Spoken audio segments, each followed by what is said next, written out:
So what kind of risk assessment is done when it comes to parole decisions?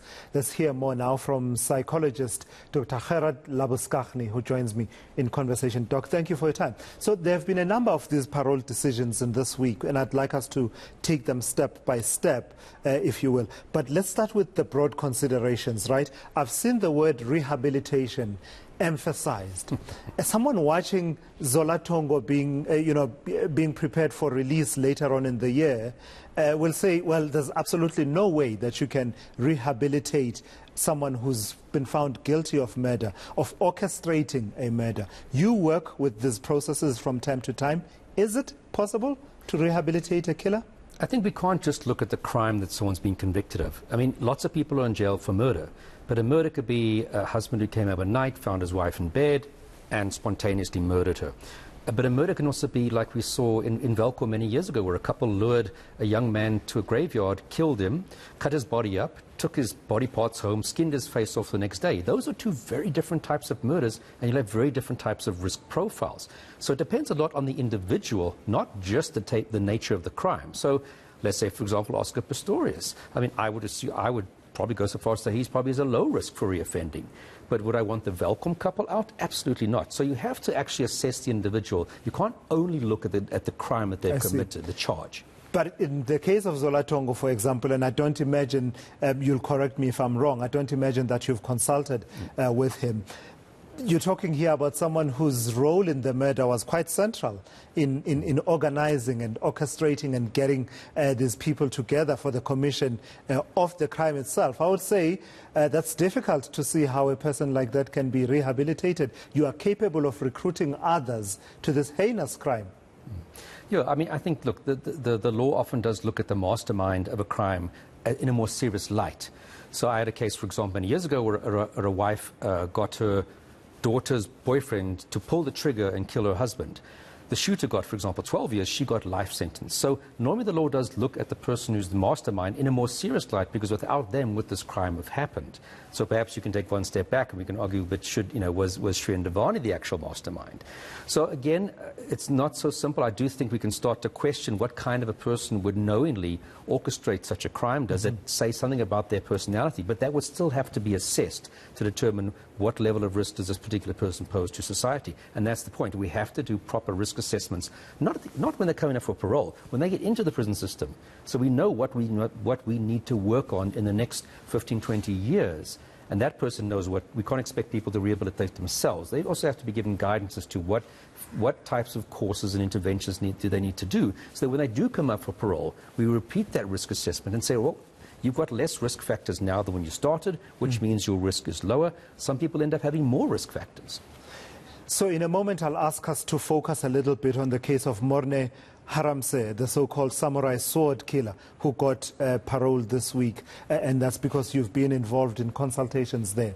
But before we get there, let me ask you, when you are asked and given the task to do an assessment on someone serving a sentence such as Morne Haramse, what signs are you looking for that say to you, this person is rehabilitated, ready to be reintegrated into society, and they understand and fully appreciate the gravity of the crime that they committed, and perhaps have even repented, to use a religious term? So whenever one does an assessment of someone's risk, whether that's at the sentencing phase or at the parole phase, it's actually the same kind of process that you're following.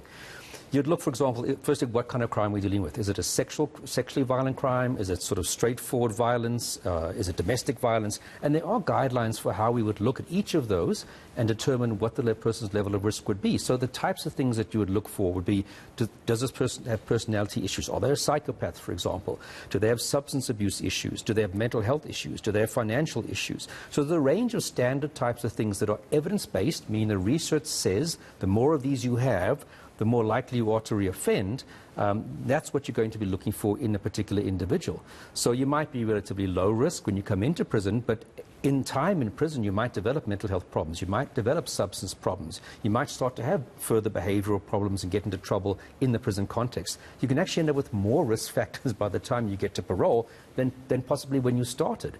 So once you've done your risk assessment, some risk factors were never going to change. If you're a psychopath, nothing is going to fix that. You will remain a psychopath till the day you die. And I imagine that you pick that up in interactions with the offender, right, as the preferred terminology in our correctional system. You engage them. Do you go as far as to trying to gauge their grappling with and coming to terms with the crime that they've committed? Does that inform your view whether or not this is someone who's rehabilitated or someone who's a psychopath?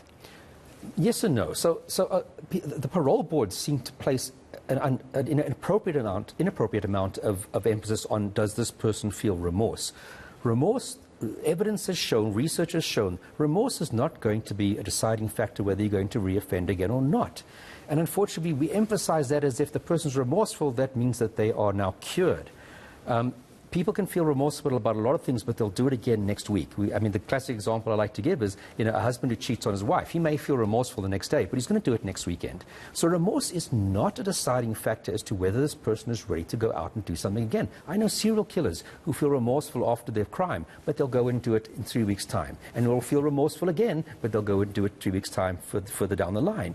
So we place a lot of emphasis. I would almost say that a lack of remorse is more important than the presence of remorse. Because does that lack of remorse mean we are dealing with someone who is a psychopath? But also people are very good at faking remorse. They can have crocodile tears. They know exactly what words to say. So this appearance of remorse is really overemphasized and is not research-based to show is actually a risk reducer in terms of someone's level of danger. Lastly then, Dr. Labuschagne, to the heart of the matter around Morne Haramse, the so-called samurai sword killer. My understanding is that you don't believe this decision should have been taken, that he should have been released on parole. Why is that?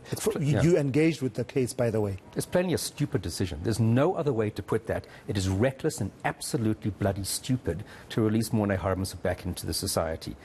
He is, as I said earlier, he is one of these people who now have a lot more risk factors than when they entered into the prison system. We tend to forget this person was trying to commit a mass murder. He was convicted of 1 murder and 3 attempted murders. Now, to be convicted of attempted murder, the courts have to found that your plan was to kill those people, and through the grace of God or whatever else, they survived. He was orchestrating a mass murder with his fellow schoolmates. So even the Friday before, he was saying, on Monday, who's going to do what? And the one guy allegedly said to him, I'm going to bring a gun. And this one said, I'll use one of your swords. So he was trying to orchestrate, and thank goodness his friends didn't go along with it. He was trying to orchestrate a mass murder because he felt his life had no future. He has no future now coming out of prison after all that he's been through. He barely participated in any rehabilitative programs in the first 10 years up until his first parole hearing. He participated in 4 rehabilitation programs, which are typically these one-day programs presented by a social worker. He didn't do anything to obtain any skills while in prison. He worked in a total of those 10 years for 6 weeks at the upholstery section in the prison, then decided that's not for him. So he's got a lot of behavioral problems in prison. He had regular charges against him in prison. His mental health deteriorated. He's a substance abuser of note. And the parole and the psychologists who continue to assess it, even after I did in 2019, said, you cannot release this person, he's a danger to society. But the parole board just seems to think, well, bugger experts, like psychologists, what do they know? And countless times I've had correctional service psychologists say to me, the parole boards regularly just flatly ignore the recommendations where they say, this person's a danger, they shouldn't be released. Sure, that's deeply concerning. Thank you so much for coming through and sharing candidly some of your views, as well as in sharing your own expertise. That is Dr. Gérard Labuschagne, who is a psychologist, weighing in on the issues and considerations around parole and some of the decisions that are taken. Key ones being taken this week, of course, in the area of parole.